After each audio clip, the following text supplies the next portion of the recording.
Welcome to Living Yin, a podcast series that seeks to enlighten you about Yin Yoga, Chinese medicine, philosophy, and meditation. I'm Truth Robinson, and I'm a doctor of Chinese medicine and a Yin Yoga and meditation teacher. This podcast series seeks to unite the Yin Yoga practice, the anatomical theory that surrounds it, and the Chinese medicine theory which brings it all to life. My goal is to demystify Chinese medicine and to offer anatomical concepts in a digestible way, as well as offering philosophy for you to go deeper into the layers of your own consciousness. In this episode, we're going to discuss the term qi. It is a term so contorted by Chinese whispers that has led Chinese medicine to earning a spiritual or pseudoscience label. And when Googled, the majority of sources will describe it as an invisible energy moving through an invisible channel. Today we'll examine historical fact and see what history can teach us.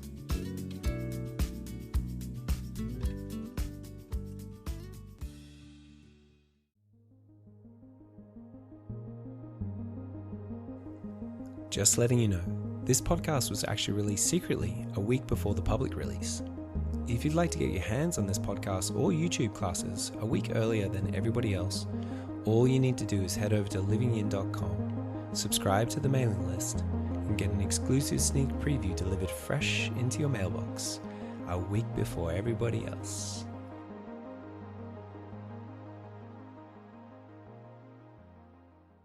Everybody by now has heard of the word qi.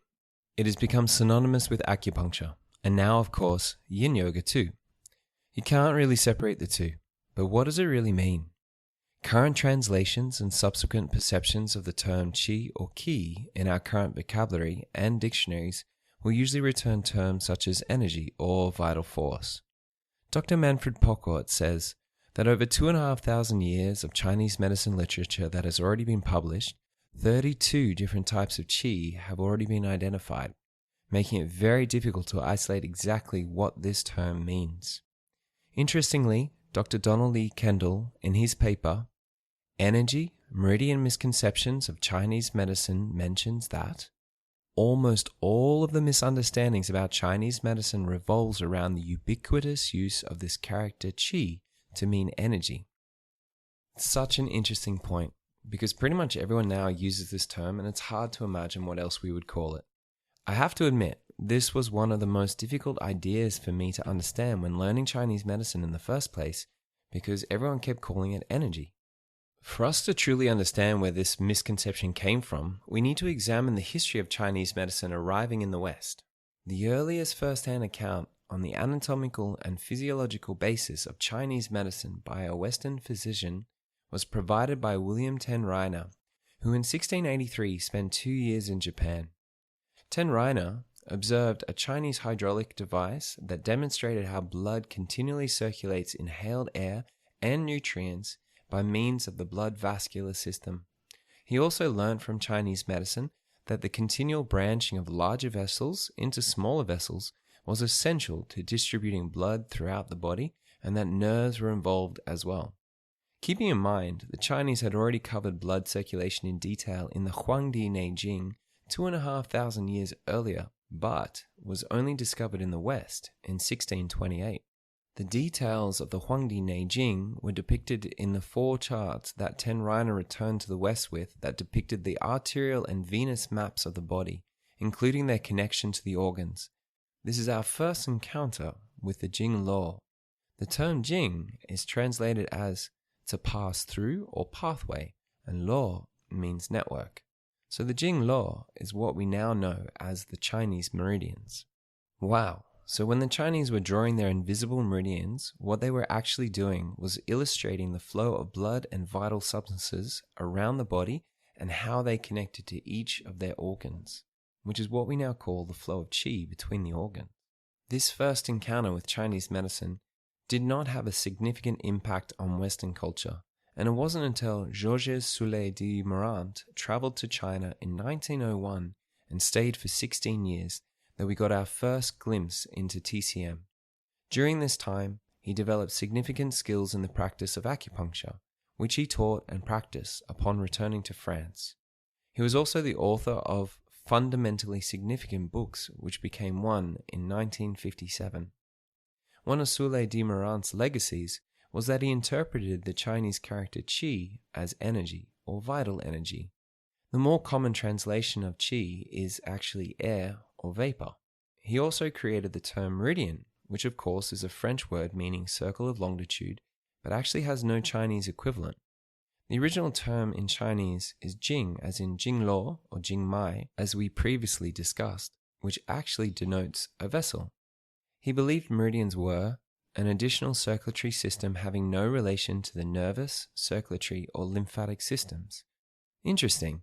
The first historical contact we had with the Jingluo was the 4 charts depicting the flow of blood through the arteries and veins and organs, and now we have it translated into meridians and no relation to the nervous, circulatory, or lymphatic system. That's quite a conflict in definitions. So where did this idea come from? Why did he make this leap? According to Kendall, it was said to come from Soule de Morant's belief that qi was identical to the Hindu concept of prana, which he considered meant vital energy. He theorized that this concept arrived in China along with Buddhism between the 3rd and 4th centuries.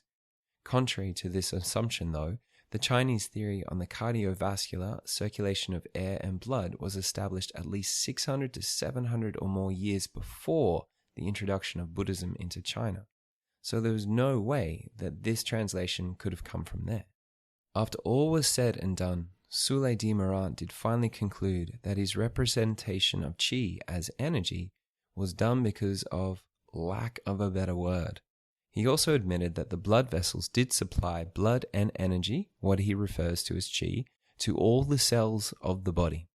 This is understandable because at that point in history, electron microscopes had not been invented, so converting potential energy sources like food to what Soule de Morant called qi was thought to be in the realm of possibility beyond science.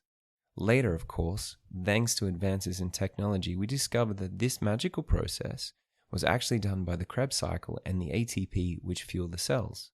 Soule de Morant was definitely in the ballpark then, but had founded some obvious misunderstandings which went on to become fundamental theory to TCM and is popular thought even today. Even though such prominent translators of Chinese medical texts like Paul Unschild have stated that the core Chinese concept of qi bears no resemblance to the Western concept of energy. If you go back to the TCM primary text from 2,500 years ago, known as the Huangdi Neijing, you can read a more contemporary understanding.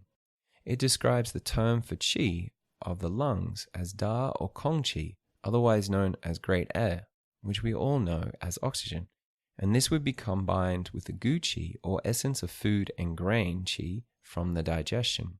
Again, we know this as glucose and other vitamins and minerals. After a series of transformations, it would become zheng qi or the qi of the channels and vessels. This is the qi flowing around the body and is a combination of the air we breathe and the food we eat. Alright, from that, I have to admit that this sounds very much like what is actually happening on a physiological level and not on an existential level, which is one that we would have if we were talking about qi as energy. Unfortunately though, Soule de Morant's mistranslated metaphysical theory of the body's primary energy unit laid out the framework for what is considered today as qi.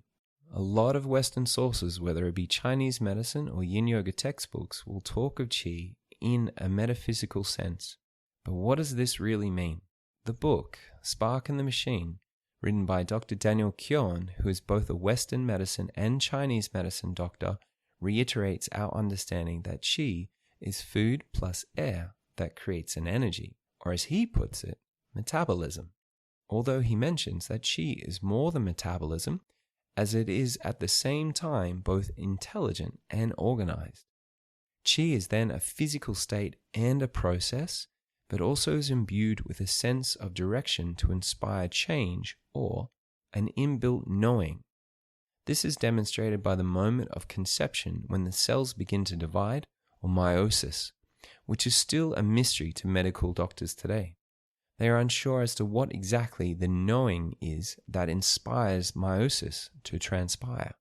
So as Dr. Daniel Kyon says, qi shares more with philosophy than with science.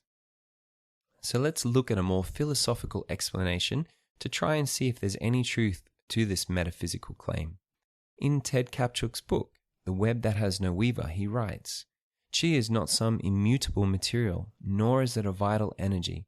We might think of it as somewhere in between, a kind of matter on the verge of becoming energy, or energy at the point of materializing."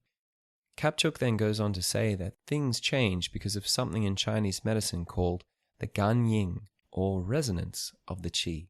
He explains this further by saying that the qi of the sun, rain, soil resonate with the qi of the seed to bring forth a plant that already contains the germ. Things energize each other. Through resonance, one qi evokes another qi. So Kapchuk is suggesting that qi is at the same time a catalyst to inspire transformation and the potential of the subsequent transformation. That is, it is the matter and the potential that matter contains to transform. But he also mentions another aspect, an inherent knowing to inspire the change, a kind of invisible instruction which is directing all of this. This idea is suggested in the book Nourishing Destiny by Jarrett, who writes, "Qi is a larger concept still, and suggests that qi is a unique aspect of the Tao as it manifests into physiological function." Now Jarrett mentions, if we deconstruct the character for Tao and read each part out, it would describe the Tao as the way one comes to see and understand oneself. This really shows the beauty of a pictogram language. Let's just hear that again. The way one comes to see and understand oneself. Is qi then an aspect of a higher energy, and that by aligning ourselves to it, it will help to foster health? The Taoist masters certainly worked with this exact purpose. In their search for immortality, they were trying to align themselves with the perfect way of acting within their life and refining how they were interacting mentally with themselves. This seems to be hinting to not only a more aligned way of living physically, but the power of the mind on our state of health. Is qi's knowing that is inspiring the change upon the material simply the mind acting upon the flesh?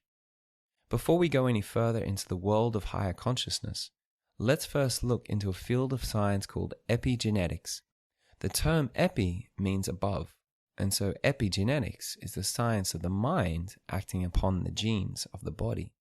Every single day, cells in our muscles, bones, and brain, etc. will die. And when they die, they get replaced by stem cells. Now, stem cells are simply embryonic cells, but once you're born, they are now called stem cells. According to Dr. Bruce Lipton, if you isolate a stem cell in a petri dish, regardless of the genes or the DNA, that is, the instructions of that cell, the culture medium in the petri dish will determine what the stem cell will become. In our body, blood is the culture medium, and so the fate of each stem cell is determined by the blood, and the blood chemistry is determined by the brain. Each and every moment, the brain is interpreting the world around us and creating chemistry. When you feel love, the body releases growth hormone, which means even more cells will grow. When you feel fear, you stimulate the fight or flight nervous system, release stress hormones, and create inflammation within the immune system. So epigenetics is telling us that genes do not activate themselves. Rather, their environment determines whether they are activated, and so our beliefs control our biology, not our genetics. So if we change the way we perceive the world, we can change our chemistry and our state of health. This very concept is discussed within Chinese medicine when considering the aspect of the emotions that are housed within each of the organs.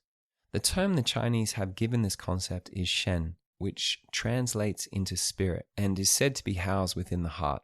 The heart is at the very center of life in the human being and the very center of the self. It is a collection of all perceptions, sensations, information, memories, knowledge, tendencies, ideas, thoughts, desires, and emotions. It is the whole of the emotional life, but also the mind, the psychology, and the intelligence.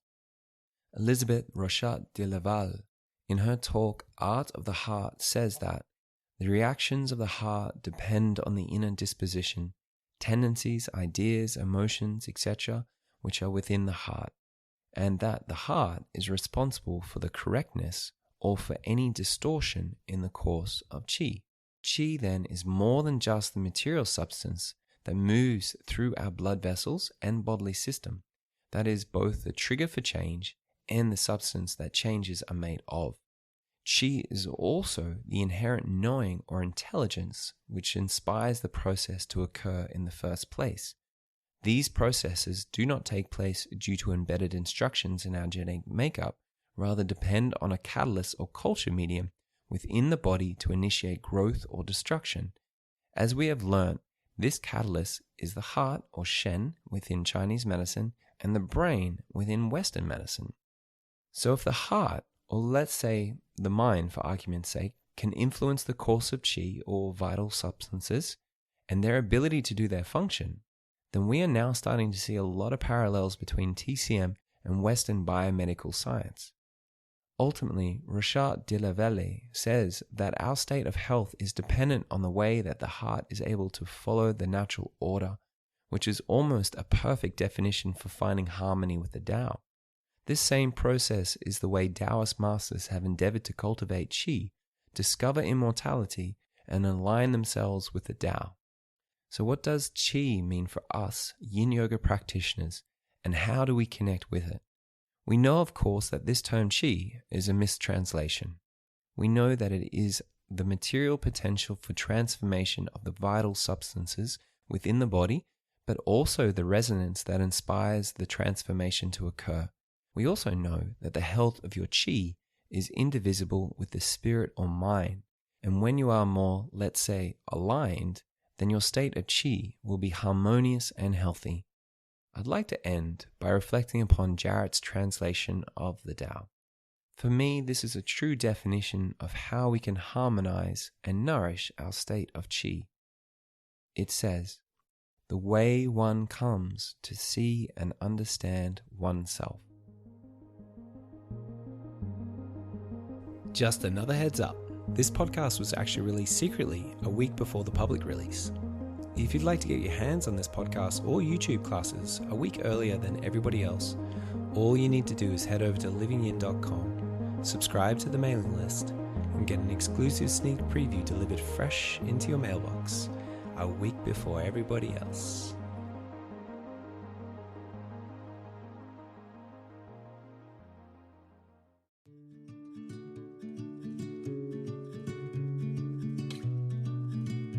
Thanks for joining me. I'm Truth Robinson. You can follow me on Instagram @TruthRobinson, or if you'd like to train with me, go to livingyin.com. One last thing, by submitting a review on iTunes, you're giving the gift of this podcast to so many other people. And even though I love seeing all the beautiful reviews, and I really do, it's way more exciting to know that your review is now stimulating so many yin yoga journeys all around the world. That has to be the easiest gift you have ever given.